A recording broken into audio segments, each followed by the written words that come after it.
Hello, जैसा कि आप जानते हैं मैं हिंदी साहित्य का इतिहास पढ़कर और पीडीएफ दिखाकर सेव करती हूँ, यूट्यूब पर लोड करती हूँ, जिसे आप पढ़कर अपने नेट जेआरएफ यूजीसी और UGC net JRF PGT TGT एवं प्रवक्ता असिस्टेंट प्रोफेसर के लिए महत्वपूर्ण है और जो कंपटीशन जो हिंदी से विषय लिया है उसके लिए भी अदर कंपटीशन में भी उपयोगी है हिंदी साहित्य का इतिहास। तो ये देखिए बीए के लिए भी इम्पॉर्टेंट है, ये उपयोगी है।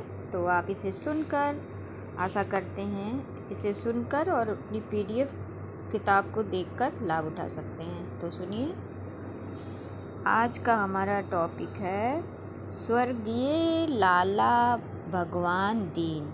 कवि स्वर्गीय लाला भगवान दीन ये 12वें कवि हैं जो हिंदी साहित्य के इतिहास में आचार्य रामचंद्र शुक्ल ने 12वें कवि में प्रकरण किस में हैं, तो ये हैं प्रकरण, आपको दिखाते हैं प्रकरण कौन सा है ये। तो ये प्रकरण है भारतेंद्र हरिश्चंद्र के प्रकरण 2 के, ठीक है, प्रकरण 2 के 12वें कवि स्वर्गीय लाला भगवान दीन। भारतेंद्र हरिश्चंद्र के श्रृंखला में आते हैं, पहले नंबर पर भारतीय हरिश्चंद्र आते हैं, भारतेंद्र हरिश्चंद्र। तो देखिए स्वर्गीय लाला भगवान दीन, दीन जी के जीवन का, इनका 60 में बोलते हैं इनको दीन जी, और आचार्य रामचंद्र शुक्ल ने लिखा भी है, देखिए सामने, दीन जी के जीवन का प्रारंभिक काल उस बुंदेलखंड में व्यतीत हुआ था जहाँ देश की परंपरा, पुरानी संस्कृति अभी बहुत कुछ बनी हुई है। उनका रहन सहन बहुत सादा और उनका हृदय सरल और कोमल था। उन्होंने हिंदी के पुराने काव्यों नियमित रूप से अध्ययन किया था। इससे वे ऐसे लोगों से कुड़ते थे जो परंपरागत हिंदी साहित्य के कुछ भी जानकारी प्राप्त किए बिना केवल थोड़ी सी अंग्रेजी शिक्षा के बल पर हिंदी कविताएं लिखने लग जाते थे। बुंदेलखंड में शिक्षित वर्ग के बीच में सर्वसाधारण में भी हिंदी कविता का सामान्य रूप में प्रचार चला आ रहा है। ऋतुओं के अनुसार जो त्योहार और उत्सव रखे गए, उनके आगमन पर वहाँ लोगों में अभिप्राय वही उमंग दिखाई देती है। विदेशी संस्कारों के कारण वह मारी नहीं गई। लाला साहब वही उमंग भरा हृदय लेकर छतरपुर से काशी आ रहे। हिंदी शब्द सागर के संपादकों में एक वे भी थे। पीछे हिंदू विश्वविद्यालय में हिंदी साहित्य की व्यवस्थित रूप में शिक्षा देने के लिए काशी में उन्होंने एक साहित्य विद्यालय खोला, जो उन्हीं के नाम से अब तक बहुत अच्छे ढंग पर चला जा रहा है। कविता में वे अपना उपनाम दीन रखते थे। जो काशी विश्वविद्यालय है स्वर्गीय लाला भगवान दीन के ने खोली थी, जैसा कि इस किताब में लिखा है, आचार्य रामचंद्र शुक्ल लिखे हैं। लाला जी का जन्म संवत 1923 में और मृत्यु 1987 जुलाई 1930 में हुई। पहले वे ब्रज भाषा में पुराने ढंग की कविता करते थे। पीछे लक्ष्मी के संपादक हो जाने पर खड़ी बोली की कविताएं लिखने लगे। खड़ी बोली में उन्होंने वीरों के चरित्र लेकर बोलचाल की कड़कड़ाती भाषा में जोशीली रचना की। खड़ी बोली की कविताओं का तर्ज उन्होंने प्रायः मुंशियान की ही रखा था। वह या छंद उर्दू में रखते थे और भाषा में चलते अरबी या फारसी शब्द में लाते थे। इस ढंग से उनके 3 काव्य निकले हैं। वीर छत्राणी, वीर बालक और वीर पंचरत्न। लालाजी पुराने हिंदी काव्य और साहित्य के अच्छे मार्जक थे। बहुत से प्राचीन काव्यों के नए ढंग की टीकाएं करके इन्होंने अध्ययन की अभिलाषियों का बड़ा उपकार किया। रामचंद्रिका, कवि प्रिय, दोहावली, कवितावली, बिहारी सतसई आदि इनकी टीकाओं ने विद्यार्थी के लिए अच्छा मार्ग खोल दिया। भक्ति और श्रृंगार के पुराने ढंग की कविताओं में उक्ति, चमत्कार वे बड़ा लाते थे। कौन? स्वर्गीय लाला भगवान दीन।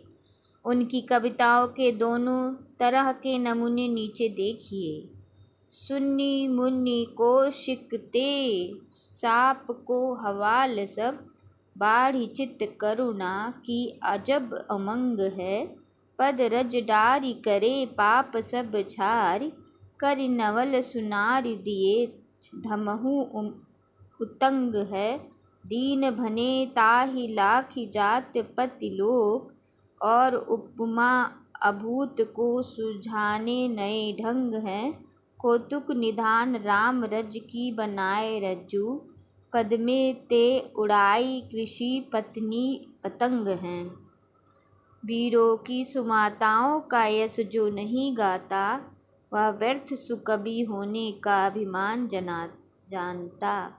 जो वीर सुयश गाने में है ढील ढिला दिखाता, वह देश के वीरत्व का है मान घटाता। सब वीर किया करते हैं सम्मान कलम का, वीरों का सुयश गान है अभिमान कलम का। देखिए अभिमान कलम का आपसे दिख नहीं रहा, ये देखिए। वीरों के सुमाताओं का यश जो नहीं गाता, वह व्यर्थ सुकवि होने का अभिलाषा जनाता। जो वीर सुयश गान में है ढील दिखाता, वह देश में वीरत्व का है मान घटाता। सब वीर की किया करते सम्मान कलम का, वीरों का सुगान अभिमान कलम का। तो किस कविता है? स्वर्गीय लाला भगवान दीन का। इनकी फुटकल कविताओं का संग्रह नवीन बीन या नदी में दीन में है। 13वां आ गया पंडित रूपनारायण पांडे। पांडे जी ने यद्यप ब्रज भाषा में भी बहुत कुछ कविताएं की, पर इधर उनकी खड़ी बोली की कविताओं के लिए ही ये अधिक प्रसिद्ध हैं।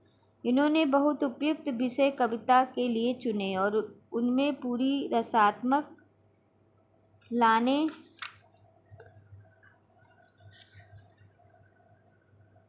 लाने में समर्थ हुए। इनके विषय में चुनाव में ही भावुकता टपकती है, जैसे दलित कुसुम, वन विहंगम, आश्वासन। इनकी कविताओं का संग्रह पराग के नाम से प्रकाशित हो चुका है। इसकी पंडित रूपनारायण पांडे की किसके नाम से? संग्रह पराग है इनका। पांडे जी की वन विहंग नाम की कविता, कौन सी? वन विहंग नाम की कविता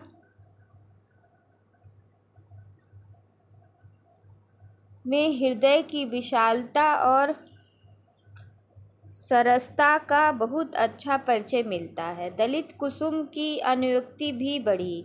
हृदय ग्राहणी संस्कृत और हिंदी दोनों के छंदों में खड़ी बोली इन्होंने बड़ी सुघड़ से ढाला। यह स्थान भाव से हम दो ही पद उत्कृष्ट कर सकते हैं। आहा अधम आंधी आ गई तू कहाँ से, प्रलय बन घटा सी छा गई तू कहाँ से, पर दुख सुख तूने हाँ ना देखा ना भाला, कुसुम अध खिला ही हाय यूं तोड़ा डाला। बन बीज बसे थे फंसे थे ममत्व में एक कपोल कपोती कहाँ, दिन रात न एक को दूसरा छोड़ता, ऐसे हिले मिले दोनों वहीं।